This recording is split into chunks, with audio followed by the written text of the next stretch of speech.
Hello everybody. Today I will show you how to fix iMessages not delivered error in iPhone. Open settings. Now scroll down and tap on apps. Now tap on messages. Now and ensure iMessage is turned on. If it is turned off, make sure to turn it on. And if iMessage is already on but the error persists, turn it off, wait for few seconds and then turn it on again. Now try sending a message once again. Once your number appears, send a text message to check if the issue is resolved. If the issue is still not fixed, go to control center, drag down control center, turn on airplane mode, turn it off again, and wait for few seconds, and then try sending iMessage again.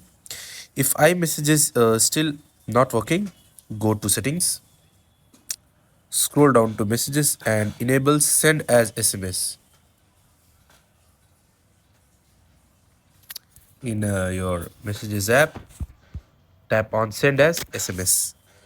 Now if that does not help, check for the software update. Go to settings again.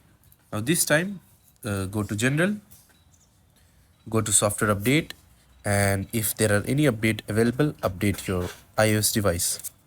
If the issue persists, go to settings, tap on your Apple ID, scroll down and sign out of your Apple ID and sign in again. This is the last fix. Scroll down, sign out of your Apple ID and sign in again. That's it.